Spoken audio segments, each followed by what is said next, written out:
Na verdade, né, desse bate-boca entre Trump e Zelensky, em pleno salão oval ali na Casa Branca. Vou chamar o Luiz Nassif para conversar com a gente, porque, enfim, foi um encontro desastroso, né? Mas, Nassif, boa noite para você. Vale lembrar que em setembro do ano passado, o Zelensky criticou a proposta de paz apresentada pelo Brasil e pela China. Ele também criticou um discurso de Lula na ONU. E ele disse na época, né, dando uma indireta para o Brasil, o seguinte: vocês não vão aumentar seus poderes às custas da Ucrânia. E aí eu te pergunto, Nassif, será que o Zelensky está arrependido agora de não ter dado bola para o Lula nessa tentativa de negociação de paz? Agora ficou pior, né? O Zelensky é um aventureiro que virou um personagem. Em 2014, você teve a primavera da Ucrânia, uma movimentação do Departamento de Estado, da OTAN e tudo, para derrubar o presidente que era pró-Rússia lá, e com todos os ingredientes que nós vimos aqui nas outras primaveras. Tinha até os Kid Pretos deles lá, que era o Batalhão Azov. Entregam para esse sujeito, que era um comediante. Entregaram primeiro para um Temer local lá. Depois ficaram 4 anos preparando, através de redes sociais e de uma rede de televisão, a figura dele, uma figura tipicamente midiática. E ele entra no poder. Eu levantei, quando estourou a guerra lá, eu levantei as matérias de revistas americanas, Forbes e outras, sobre o que era o governo Zelensky antes da guerra. Denúncia de corrupção para todo lado. Para todo lado. O Departamento de Estado vai lá, faz a mesma coisa que fizeram aqui, de criar delegacias especiais contra a corrupção, levar transparência internacional, e tudo ficou a mesma mixórdia. Era tudo estratégia geopolítica de poder. Né? Só que aquela história, né? Ele aprontou o que pôde lá, explorou o sentimento nacionalista e sacrificou muita gente, sacrificou a Ucrânia, né? E agora entra uma nova etapa da geopolítica que já estava desenhada lá atrás. Tem um think tank americano chamado Atlantic Council, que lá, logo depois do caso das Torres Gêmeas, começou a ser desenhada a nova política de segurança nacional. Que a lógica é o seguinte: não tem mais. No futuro, as disputas não vão ser mais entre países, vão ser entre a globalização e os anti-globalização. Então, digamos, os Estados Unidos abrem mão dessa história da Guerra Fria, tira a Rússia no meio do caminho. Você tem 2 oligarcas aí negociando, o Putin e o Trump, achando que o Putin vai largar a aliança com a China, mas de jeito nenhum. O Trump é um fogo-fato que você não sabe quanto tempo dura. Né? Agora, o sacrifício... Agora você vê, essa figura que foi humilhada lá no Salão Oval, durante anos foi tratado como... Eu lembro o rapaz da Globo lá que falava o humorista genial, o humorista estadista. É uma figura trágica para a Ucrânia, que foi transformado pela mídia ocidental num herói nacional, sacrificando o país, mas sacrificando, acabando com o país. Então, agora foi jogada a própria sorte aí, e daí entra o papel do Lula. Lá atrás, quando o Lula faz a proposta de paz com a China, o Zelensky estava com a garantia da... Você vê, o sujeito que impediu um acordo de paz lá foi aquele Boris Johnson, uma figura caricata da Inglaterra, primeiro-ministro da Inglaterra, caricato, envolvido... Ou seja, quando você pega o Ocidente, pega as figuras que passaram a controlar a história universal, são figuras que em outros tempos aí seriam presas. Trump. Outro dia eu publiquei aqui um conjunto, que eu peguei no X, um conjunto de imagens do Trump com aquele sujeito que explorava menores, aí, pedofilia, Webster, que foi morto na prisão, simularam o suicídio dele lá. Claro que não foi suicídio. Outro dia eu levei um brasileiro que estava preso com ele lá, que mostrou isso. Então, é um desmonte, digamos, de toda a diplomacia ocidental, e tudo nas mãos agora desse pessoal das Big Techs, tendo como retaguarda o país mais forte nuclearmente do mundo. Agora o Zelensky chegou ao final, mas depois de milhões de mortes, né? Pois Depois de milhões de mortes. Olha, a gente já mostrou aqui esse bate-boca no N2, mas para você que perdeu, vale rever. Vamos ver. During the war, everybody has problems. Even you, but you have nice ocean and don't feel now, but you will feel it in the future. God bless. You don't know that. God bless. God bless. You will not have a war. Don't tell us what we're going to feel. We're trying to solve a problem. Don't tell us what we're going to feel. I'm not telling you. Because you're in no position to dictate that. Remember this. I'm not dictating. You're in no position to dictate what we're going to feel. We're going to feel very good. You will feel influence. We're going to feel very good and very strong. You will feel influence. You're right now not in a very good position. You've allowed yourself to be in a very bad position, and he happens to be right about it. From the very beginning of the war. You're not in a good position. You don't have the cards right now. With us, you start having cards. Right now, you don't. Yeah, you're playing cards. Mr. President. You're playing cards. You're gambling with the lives of millions of people. You're gambling with World War III. You're gambling with World War III. And what you're doing is very disrespectful to the country, this country. Ô, Nassif, eu te confesso que eu não tenho estômago para ver isso mais uma vez. Sinceramente, esse cara é tão arrogante. Olha, se ele me convidasse para ir tomar um café com ele lá no Salão Oval, eu não aceitaria o convite, porque não dá.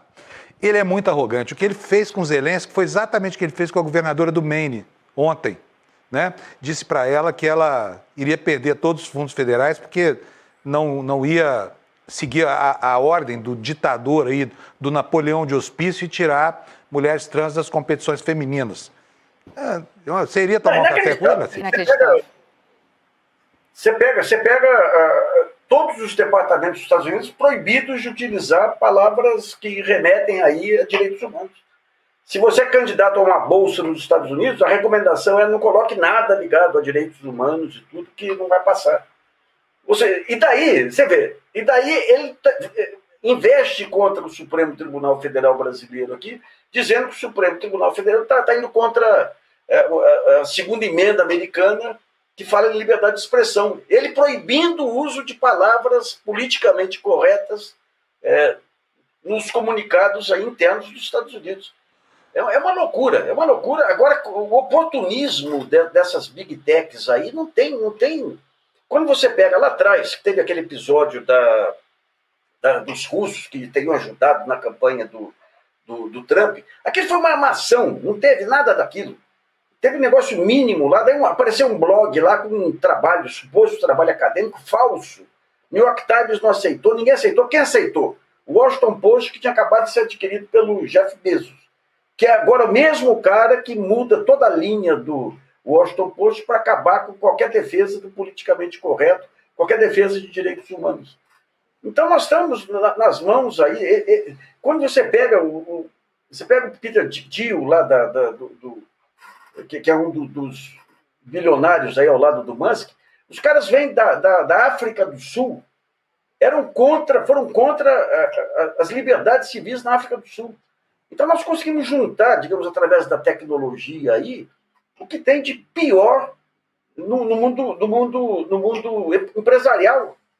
E o mundo fica à mercê do Donald Trump, do mercado de Wall Street, que está com um modelo que deixa os países de joelho. Pega o Brasil aí.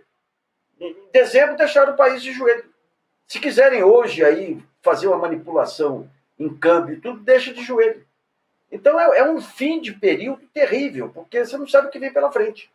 E do outro lado você tem os BRICS e a China apresentando um mínimo de software power aí, de financiamento de investimento, de desenvolvimento, mas agora ameaçado diretamente pelos Estados Unidos. E é um jogo tão maluco que ele não separa mais o que é aliado de quem não é aliado. Jogou a Europa ao mar agora com essa taxa de 25%. Ameaçou tomar o Canadá. Ameaçou jogar imposto de importação sobre o México, o que desarticularia a indústria automobilística americana. Ou seja, é todo esse ímpeto dele sem ter uma noção. Ele não tem noção de como que funciona uma economia complexa, de como que funciona a diplomacia, de como que funciona o comércio internacional. Olha, rapaz, nós caímos esse fim de linha aí dos Estados Unidos, que vai demorar ainda, né? E é uma hidra de lerna, né? Cada chicotada dele aí derruba 10, né?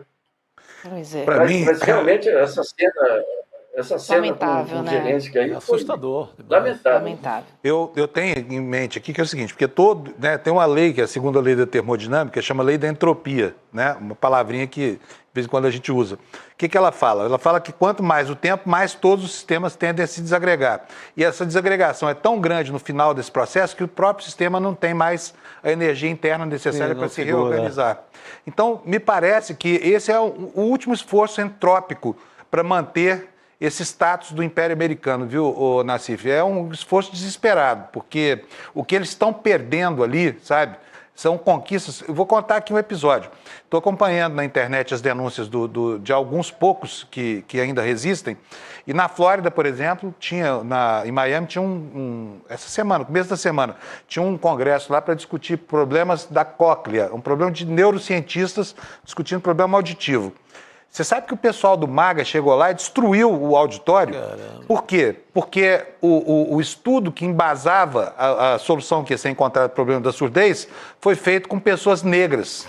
Imagina isso, o tamanho da caça às bruxas. Nós estamos voltando à Idade Média, sabe? Idade Média. É o chamado técnico feudalismo, né? Que é idêntico. Você pega as big techs aí, aquela história do capitalismo, o que é? Eu tenho uma empresa, monto uma empresa, me aproprio um pouco da mais-valia do trabalhador, vendo e tenho lucro. Você voltou ao esquema feudal. O que era o esquema feudal? Eu tenho terras, quem quiser cultivar tem que me pagar. Então eu tenho as plataformas, quem quiser usar, e as plataformas ficaram essenciais aí para o marketing, para a vida das pessoas, quem quiser usar tem que me pagar e tem que me dar de graça as suas informações. E quem pagar mais, eu permito até que use as plataformas para derrubar governos, para desagregar as sociedades. É uma loucura. É uma loucura muito maior que nos anos 20, que os anos 20 gerou o quê? Gerou o fascismo, o nazismo e o comunismo. Um processo muito semelhante. Você começa com uma baita financiarização, com uma revolução tecnológica, aquilo provoca uma concentração de renda terrível, o livre fluxo de capitais desarticula economias, tudo. Daí começa uma reação daqueles que são os sacrificados, que resultou lá no comunismo, no fascismo e no nazismo. E aqui você tem essa reação que foi apropriada pela ultradireita e pelo mercado. Então o mercado corta, digamos, as políticas sociais, isso provoca uma indignação e ele consegue, através de redes sociais, convencer as vítimas que a culpa é do Estado. Não é da falta de Estado, a culpa é do excesso de Estado. É a chamada entropia aí, que é terrível. É um momento terrível. E ainda sobre o bate-boca entre Zelensky e Trump, quero trazer a repercussão de alguns líderes europeus, porque ela foi grande. Vamos dar uma olhadinha no que disse Emmanuel Macron, presidente da França. Há um agressor, que é a Rússia, e há um povo agredido, que é a Ucrânia. É preciso respeito por aqueles que estão lutando desde o início. Vamos ver o que tuitou a presidente da União Europeia. Ela diz o seguinte: sua dignidade honra a bravura do povo ucraniano. Seja forte, seja corajoso, seja destemido. Você nunca está sozinho, caro presidente Volodymyr Zelensky. Continuaremos trabalhando com vocês por uma paz justa e duradoura. Tentando levantar a moral aí depois daquela humilhação, na prática, né? O que a União Europeia pode fazer? Nada, até agora, desde que o Trump assumiu, não saiu nada. Fingiram ali algumas reuniões, mas não... Os Estados Unidos estão ensaiando o papel de inimigos dessa geopolítica tradicional. Sim. Essa que é a questão. Estão rachando acabando com os 80 anos de uma história ali, de relacionamento. Agora, Nassif, você tocou numa questão muito importante. Os Estados Unidos saindo da OTAN vai levar uma corrida armamentista aí dos países da Europa, Alemanha e outros. Sim. É evidente. Nassif, você colocou numa questão aí fundamental, as Big Techs.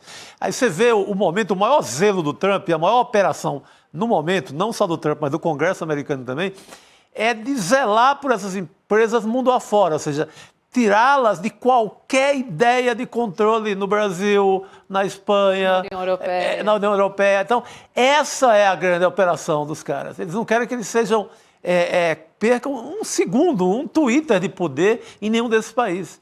Ou seja, vai ser a ponta de lança mesmo desse nazismo que sai da Casa Branca. É isso. Olha, a gente publicou lá atrás, quando ocorreu aquele episódio, a própria Lava Jato mesmo. Tem um think tank americano chamado Atlantic Council, que junta pessoas do Departamento de Estado, junta mandatários de países árabes e empresas com dificuldade, que foi o pessoal que enquadrou o Zuckerberg lá quando vazou essa história aí dos hackers russos lá. E lá, o guru deles, ele tinha desenvolvido um novo conceito de segurança nacional que dizia o seguinte: não vai haver mais conflitos entre países. Por quê? Porque a globalização vai unificar tudo.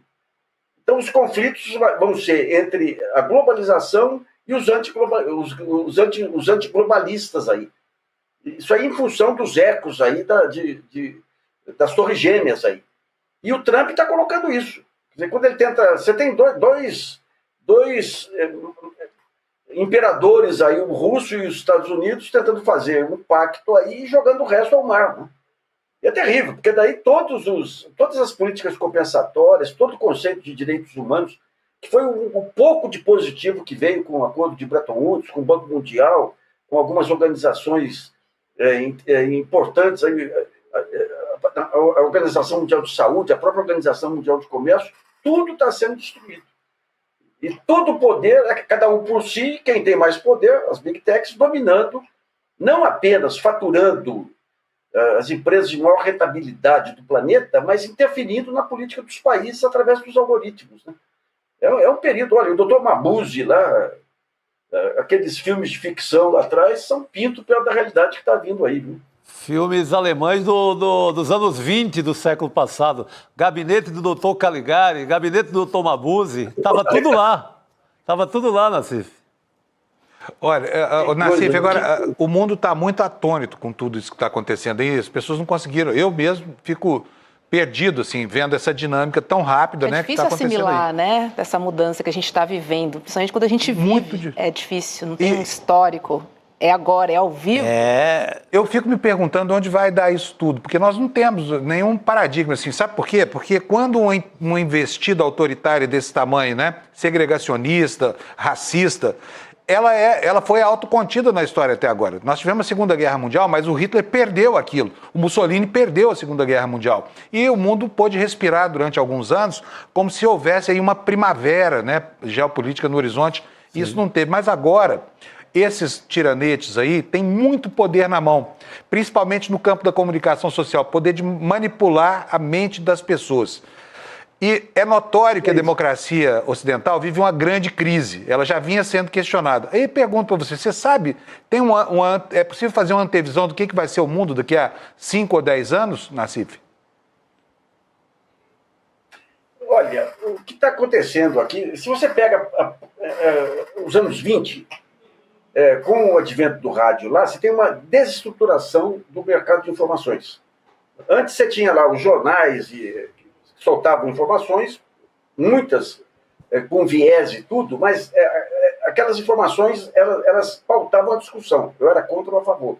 Quando vem as rádios lá, você começa a ter todo um processo de caos. Porque daí é notícia que vem de todo lado. E no começo, você tinha rádio para todo lado. Uma rádio em cada esquina de Nova York. Daí você tem uma centralização, eles passam a exigir redes mais fortes. Daí você tem uma centralização em alguns grupos. Mas naquele momento, com rádio, você abre espaço para toda sorte de teoria conspiratória. Toda sorte de teoria conspiratória.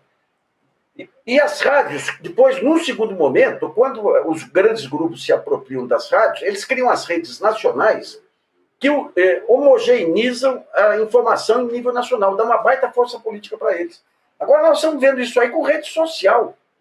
Com rede social em que, digamos, a ultradireita entrando pesado. Você vê o seguinte, quando você pega nos Estados Unidos, os primeiros grupos que entenderam a força das redes sociais foram aqueles grupos que estão no limite da legalidade. A Associação Americana de Rifles, a máfia de Las Vegas, do jogo. A Associação Americana de Rifles chegou a montar uma campanha para enfrentar o New York Times, tal a audiência que ela tinha no YouTube. Daí, para azar dela, deu um daqueles massacres em escolas nos Estados Unidos aí que acabou com ela lá. Os patrocinadores pularam fora e tudo. E daí tem uma matéria da Bloomberg falando a saída deles agora é Brasil ou Austrália. Com os Bolsonaro e com... Agora, olha, em outros momentos, uma dinâmica dessa, que você tem controle pelo mercado e pelas redes sociais, ela só termina quando baixa na Terra um sujeito chamado senhor Crise. Agora, quando o senhor Crise vier, vai resolver. Agora nós estamos falando de um universo que tem potências atômicas, né? Até onde que o senhor Crise... É um problema sério. E essa insegurança em relação ao futuro aí, acaba contaminando tudo, né? Contaminando tudo. Esse imediatismo atual, vamos viver a vida, vamos ganhar dinheiro cada qual individualmente, acaba a solidariedade, acaba... É um processo que vai exigir... Espero que o senhor Crise venha sem uma guerra total aí, sabe? Pois é. Que a China aparece como uma alternativa concreta. O que a China está fazendo é que, em algum momento, os Estados Unidos tentou, no pós-guerra, lá, de amparar. Aqui nós tivemos plano SALT e outros planos aqui para infraestrutura brasileira e tudo aí. Agora, a China está fazendo isso. A China, essa saída para o Pacífico aí, ela está financiando rodovias, ferrovias e tudo aí. O negócio da China é fortalecer os parceiros para que a economia dela possa vender mais e comprar mais. Agora, até que ponto que uma potência nuclear como os Estados Unidos vão aceitar perder o poder assim? Roma perdeu, mas não tinha bomba atômica. A Inglaterra perdeu lá atrás, mas não tinha bomba atômica. É terrível, viu? Terrível. Terrível esse momento da história que a gente está vivendo. E o pior, né? Sem saber o desenrolar dessa história. Onde é que ela vai desencadear? Está todo mundo apreensivo, sem entender o que está acontecendo, mas assim, vamos concordar, né? Alguma coisa vai acontecer. Com certeza. Continua assim. Vai acontecer. É sobre isso. Luiz Nassif, vai pular carnaval, vai pro bloquinho? Sabe o que eu estou fazendo? Eu estou pegando meus arquivos aqui, que eu tenho umas 30 caixas aí que eu tinha guardado aqui, estou organizando e tentando digitalizar, viu? Eu tô fracassado como carnaval. Meu grupo de choro não está aqui presente, então... Antes a gente ia em boteco, ficava tocando lá. Agora... Organizar arquivos, é isso aí. Achei umas coisas interessantes aqui. Vou marcar um almoço com vocês aqui. Viveram assim, parte desse meu período aí também, que tem histórias interessantes aí. Vai comigo para um... Nassif, vou te convidar para ir para um ashram comigo, sabe? Pular o carnaval no ashram. Mais um do Bloco Unidos do Sofá, pelo jeito, né, Nassif? Obrigada, viu? Bom carnaval e um bom descanso para você e boa arrumação aí na sua casa. Coração, gente. Boa noite, querido. É isso, amigos. Chegamos ao fim de mais uma semana. Eu quero agradecer toda a nossa audiência, né? Toda a nossa comunidade.